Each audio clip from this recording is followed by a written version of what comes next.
नमस्कार दोस्तों, आज मैं आपके सामने रिटेल बैंकिंग मॉड्यूल ए का मल्टीपल चॉइस क्वेश्चन लेके आए हैं। दोस्तों आगे देखते हैं। क्वेश्चन पे ध्यान दीजिए दोस्तों। क्वेश्चन है, पहला question, what is the advantage of retail banking. What is the advantage of retail banking दोस्तों। तो फर्स्ट ऑप्शन है, risk is less as client base is large. True दोस्तों।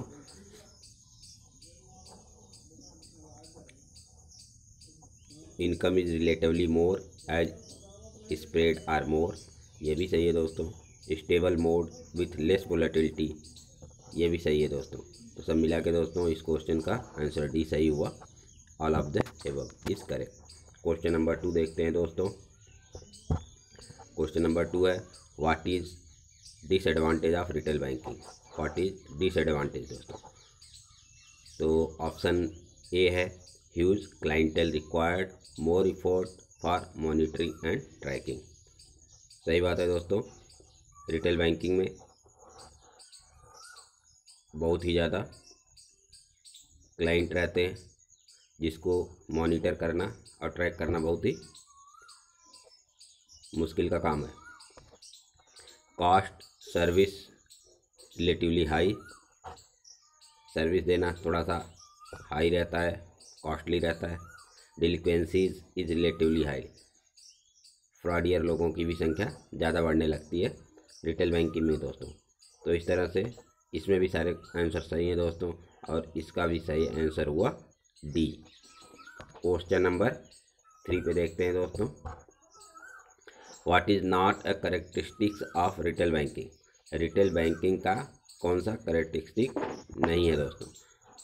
ऑप्शन है, banking facility to corporate customer, focused on mass market, delivery mode is physical and virtual, expended to small and medium business. तो देखें दोस्तों, retail banking जो है corporate customer पे नहीं focus करता है, ये इंडिविजुअल कस्टमर पे फोकस करता है। तो ये गलत है दोस्तों।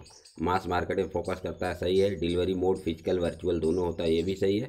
Extended to small and medium business, ये भी सही है दोस्तों। तो आंसर ए जो है गलत है, क्योंकि ये कारपोरेट कस्टमर पे फोकस नहीं करता दोस्तों। क्वेश्चन नंबर 4 पे आते हैं दोस्तों। क्वेश्चन नंबर 4 है, what is not a constraint of retail banking. Retail banking का कौन सा कंस्ट्रेंट नहीं है। तो दोस्तों ऑप्शन देखते हैं। Problem is managing large number of client, ये तो है कंस्ट्रेंट दोस्तों। हायर डेलिक्वेंसी, ये भी है। High cost of maintaining branch network, ये भी कंस्ट्रेंट है दोस्तों। High NPA growth, retail bank में हाई एनपीए ग्रोथ होने के चांसेस कम होते हैं दोस्तों, क्योंकि ये हाईली स्प्रेड होता है और लो टिकट साइज़ के लोन होते हैं। जबकि कारपोरेट में ये हाई टिकट साइज़ के लोन होते हैं, और एक भी लोन गड़बड़ हुआ तो वहाँ एनपीए ग्रोथ बहुत जल्दी बढ़ता है। तो इसलिए दोस्तों इसमें क्वेश्चन नंबर 4 का डी सही है। क्वेश्चन नंबर 5 देखते हैं दोस्तों। Which PSB bank first come with credit card business. कौन सी ऐसी पीएसबी थी जो रिटेल बैंकिंग में क्रेडिट कार्ड बिजनेस में सबसे पहले कदम रखी थी दोस्तों। तो पीएनबी नहीं दोस्तों, पीएनबी नहीं है। BOB and Andhra bank, yes दोस्त, यही सही है। केनरा बैंक नहीं है, यूबीआई नहीं है। तो सबसे पहले बीओबी एंड आंध्रा ने ही क्रेडिट कार्ड बिजनेस में अपना योगदान दिया है रिटेल बैंकिंग में दोस्तों।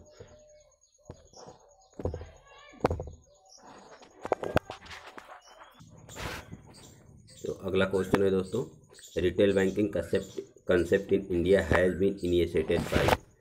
जो रिटेल बैंकिंग का कंसेप्ट है इंडिया में किसके द्वारा इनिशिएट किया गया दोस्तों।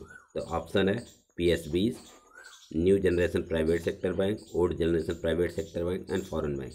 तो दोस्तों इसमें आंसर है ए, पीएसबीज के द्वारा सबसे पहले रिटेल बैंकिंग का कंसेप्ट इंडिया में लाया गया था। अगला क्वेश्चन है दोस्तों, क्वेश्चन नंबर 7। क्वेश्चन नंबर 7 में है दोस्तों, which is not a business model in retail banking. Retail banking में कौन सा बिजनेस मॉडल नहीं है। एसबीयू, स्ट्रेटेजिक बिजनेस यूनिट ये है दोस्तों, डिपार्टमेंटल अप्रोच ये भी है दोस्तों, स्टैंडर्ड अप्रोच ये नहीं है दोस्तों, इंटीग्रेटेड अप्रोच ये है दोस्तों। तो इसमें आंसर हो गया सी, व्हिच इज़ नॉट, नॉट में स्टैंडर्ड अप्रोच, ऐसा कोई अप्रोच नहीं है दोस्तों। क्वेश्चन नंबर 8 देखते हैं। क्वेश्चन नंबर 8 में है दोस्तों, which approach is not adopted by PSBs। PSBs ने कौन सा अप्रोच बिजनेस मॉडल का नहीं अडॉप्ट किया था? PSBs है दोस्तों। तो दोस्तों PSBs में नॉर्मली डिपार्टमेंटल अप्रोच तो होता ही है, लेकिन सम PSBs जो हैं SBU को भी फॉलो करते हैं। तो इसमें दोस्तों आंसर होगा इंटीग्रेटेड अप्रोच। इंटीग्रेटेड अप्रोच जो है PSBs जो है फॉलो नहीं करती दोस्तों। नॉर्मली PSBs जो है डिपार्टमेंटल अप्रोच फॉलो करती है, लेकिन कुछ PSB जो है SBU फॉलो करती है। लेकिन जब एग्जाम में आएगा दोस्तों तो डिपार्टमेंटल अप्रोच ही लिखना है PSBs के लिए। नेक्स्ट क्वेश्चन है दोस्तों, question number 9, SBU strategic business unit approach mainly used by. देखें आ गया दोस्तों, ये SBU जो है स्ट्रेटेजिक बिजनेस यूनिट अप्रोच जो है कौन यूज़ करता है? फॉरेन बैंक करता है, न्यू या ओल्ड प्राइवेट करते हैं, या PSBs करते हैं? तो दोस्तों PSB जो है डिपार्टमेंटल अप्रोच यूज़ करता है। New and old generation bank जो है SBU यूज़ करते हैं। फॉरेन बैंक भी SBU यूज करता है MBO के साथ। तो इसमें आंसर हो गया दोस्तों डी आंसर सही है इसका। क्वेश्चन नंबर 10 पे आते हैं दोस्तों। क्वेश्चन नंबर 10 है, what is a peer group in retail banking. Peer group क्या होता है रिटेल बैंकिंग? दोस्तों बहुत ही आसान क्वेश्चन है। लार्ज नंबर ऑफ पॉपुलेशन को कवर करने को पीयर ग्रुप कहते हैं, या लार्ज नंबर ऑफ लैंड को, या लेस नंबर ऑफ पॉपुलेशन, या लेस नंबर ऑफ, या इनमें से कोई नहीं। तो देखें दोस्तों, पीयर ग्रुप वो होता है जिस पर ज़्यादा से ज़्यादा कवरेज रिटेल बैंकिंग करता है। तो हम ज़्यादा से ज़्यादा कवरेज किसको कर रहे हैं? पॉपुलेशन को। तो large number of population cover कर रहे हैं, इसलिए हमें रिटेल बैंकिंग में पीयर ग्रुप से मतलब लार्ज नंबर ऑफ पॉपुलेशन से होना चाहिए दोस्तों। क्वेश्चन 10 का ए सही है दोस्तों। क्वेश्चन नंबर 11 पे आते हैं दोस्तों, outsource, fully outsource implementation model used by. ये पूरा का पूरा जो आउटसोर्सिंग किया जाता है, ये किस तरह के बैंकों में इस तरह का मॉडल यूज किया जाता है दोस्तों? ये PSBs में तो है नहीं दोस्तों, और न्यू एंड ओल्ड जनरेशन में भी नहीं है। ये जनरली फॉरेन बैंक में यूज किया जाता है दोस्तों। तो इसका आंसर हो गया ए। क्वेश्चन नंबर 12 पे आते हैं दोस्तों। क्वेश्चन नंबर 12 बोल रहा है, how many broad classification of business model. कितने तरह के बिजनेस मॉडल हैं? तो दोस्तों जनरली 4 तरह के बिजनेस मॉडल हैं। SBU सॉरी दोस्तों, horizontal business model, vertical business model, predominant horizontally and predominant vertically. तो टोटल इसमें 4 बिजनेस मॉडल है दोस्तों। इसका आंसर हुआ डी।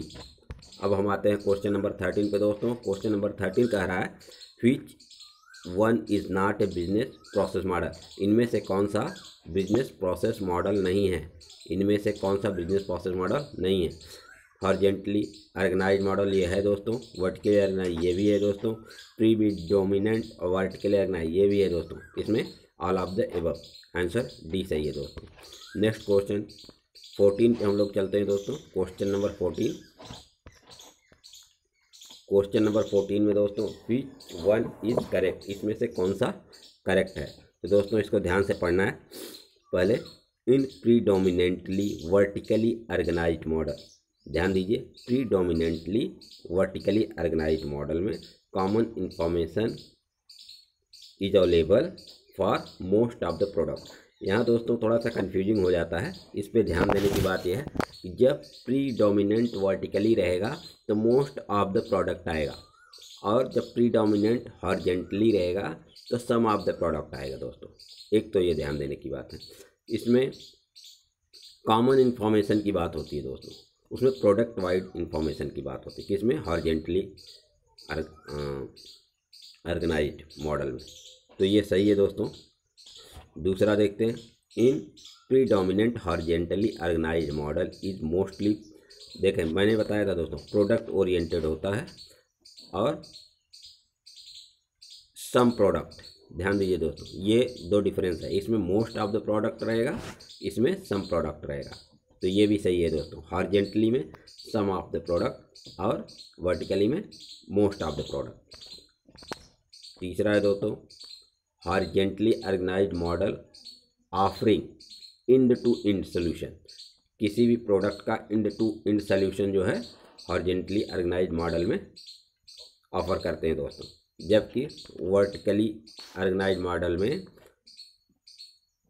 फंक्शनलिटी बेस्ड, फंक्शन से रिलेटेड सर्विस प्रोवाइड की जाती है दोस्तों।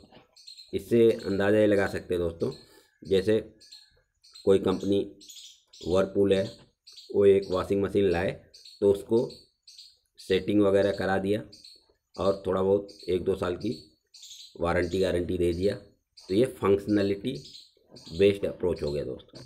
जबकि हॉरिजॉन्टली में क्या होता है, हॉरिजॉन्टली में होता है दोस्तों एंड टू एंड, जब से प्रोडक्ट आया और जब तक प्रोडक्ट रहेगा तब तक सर्विस कौन प्रोवाइड करेगा, कंपनी प्रोवाइड करिए, हॉरिजॉन्टली ऑर्गेनाइज्ड मॉडल में रहता है दोस्तों। तो ये भी सही है दोस्तों, सी और डी भी सही है, इसमें ऑल ऑफ द अबव जो है करेक्ट है दोस्तों। तो एक बार इसको फिर से रिवाइज कर लेते हैं, इसमें से एक क्वेश्चन जरूर आता है दोस्तों, विच वन इज करेक्ट। इसमें सारे करेक्ट हैं, पहली चीज़ तो ये हो गया। अब ध्यान देने की बात है कि वर्टिकली में क्या होता है दोस्तों, दो चीज़ें ध्यान रखना है। मोस्ट ऑफ द प्रोडक्ट के लिए कॉमन इन्फॉर्मेशन यूज़ किया जाता है, हॉरिजॉन्टली में some of the product and product oriented होता है, प्रोडक्ट ओरिएंटेड होता है। हॉरिजॉन्टली ऑर्गेनाइज्ड मॉडल में दोस्तों end to end solution provide करते हैं प्रोडक्ट वाइज, एंड वर्टिकली में क्या होता है दोस्तों, कॉमन इन्फॉर्मेशन यूज़ किया जाता है और फंक्शनैलिटी बेस्ड काम करते हैं। ये हो गया दोस्तों। क्वेश्चन नंबर 15 है, in PSB which processing model is use. PSBs में कौन से प्रोसेसिंग मॉडल को यूज़ किया जाता है दोस्तों। तो दोस्तों पीएसबीज में नॉर्मली हॉरिजॉन्टली ऑर्गेनाइज्ड मॉडल को यूज़ किया जाता है, वर्टिकली को नहीं किया जाता, और ये दोनों नहीं होते। हॉरिजॉन्टली ऑर्गेनाइज्ड मॉडल को पीएसबीज में यूज़ किया जाता है दोस्तों। क्वेश्चन नंबर 16, क्वेश्चन नंबर 16 बोल रहा है दोस्तों, in foreign bank which types of business processing model is used. Business processing model foreign bank में वर्टिकली ऑर्गेनाइज्ड मॉडल को यूज किया जाता है दोस्तों, vertically organised model.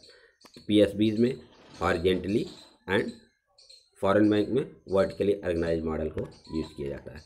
Question number 17 क्या बोल रहा है दोस्तों, product development in retail banking generally done by which वे।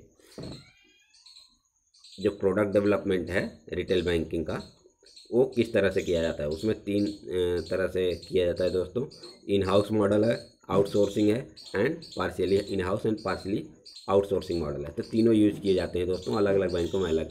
इसका आंसर हो गया डी, 3 तरह के मॉडल है। क्वेश्चन नंबर 18 है दोस्तों, price structuring for product and services in attempted by bank in the following वे। जो प्राइस स्ट्रक्चरिंग है सर, प्राइस स्ट्रक्चरिंग इन रिटेल बैंकिंग जो प्रोडक्ट प्राइसिंग है दोस्तों, वो 3-4 चीज़ों को ध्यान में रख के की जाती है। पहला तो asset liability management, customer base, product, इन सब पे ध्यान देते हैं। लेकिन किस तरह से किए जाते हैं दोस्तों, इस पे देखते हैं। ये क्वेश्चन है, price structuring for product and services is attempted by bank in the following वे। कौन कौन से वे हैं, कौन कौन से रास्ते हैं।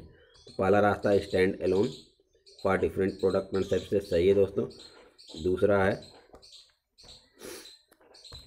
Special code for high value deposit, ये भी दोस्तों सही है। बंडल्ड प्रोसेस या हॉलिस्टिक प्राइसिंग, ये भी सही है दोस्तों। ऑल ऑफ द, इसमें सारे सही है दोस्तों।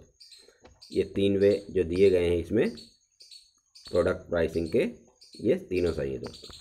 क्वेश्चन नंबर 19 है, which one is not correct. इसमें से कौन सा करेक्ट नहीं है दोस्तों। क्वेश्चन को ध्यान से पढ़ेंगे retail banking is business to customer oriented but wholesale banking is business to business oriented. ये सही है दोस्तों, retail banking business to customer होता है जबकि corporate banking business to business oriented होता है, ये सही है। Mass market banking is done in corporate banking, नहीं दोस्तों ये गलत है। मास मार्केट बैंकिंग कॉर्पोरेट में नहीं होता, मास मार्केट बैंकिंग होता है रिटेल बैंकिंग में। नेक्स्ट ऑप्शन है दोस्तों, the ticket size of loan is low as compare to corporate banking. Yes दोस्तों ये सही है, रिटेल बैंकिंग में ticket size of the loan छोटा होता है कॉर्पोरेट बैंकिंग से। डी ऑप्शन है, retail banking deals with individual customer.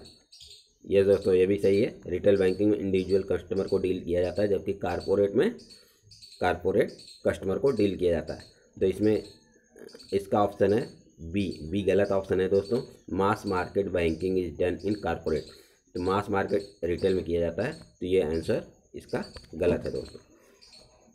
Next question है दोस्तों 20, high net worth customer or retail customer or corporate customer. ये जो हाई नेटवर्थ कस्टमर कौन से होते हैं, रिटेल कस्टमर होते हैं या कॉर्पोरेट होते हैं? दोस्तों इसमें देखें कहीं भी इंडिविजुअल नहीं लिखा है, इस क्वेश्चन में कहीं भी इंडिविजुअल नहीं लिखा है, जबकि रिटेल बैंकिंग के लिए इंडिविजुअल जो शब्द है वो इम्पोर्टेंट है। यहाँ इंडिविजुअल नहीं लिखा है इसलिए इसको हम लोग कॉर्पोरेट कस्टमर बोल सकते हैं। क्वेश्चन नंबर 21 है दोस्तों, impact of NPA higher in retail banking corporate banking both A and B. तो दोस्तों इस क्वेश्चन में as compare to retail banking corporate banking में एनपीए इम्पैक्ट जो है ज़्यादा पड़ता है, क्योंकि यहाँ लार्ज टिकट साइज के लोन होते हैं और एक ही लोन डिफ़ॉल्ट करता है तो एनपीए का स्तर तुरंत ही बढ़ जाता है। तो ये रहा दोस्तों हमारा question answer session module A का। हमें आशा है कि आप लोगों को अच्छा लगेगा, एक दो बार ये वीडियो देखिए, आपको लाभ होगा और शेयर कीजिए जिससे आपके दोस्तों को भी इसका लाभ मिल सके। थैंक यू दोस्तों, हम फिर अगले वीडियो को मॉड्यूल बी से स्टार्ट करते हैं दोस्तों। थैंक यू दोस्तों।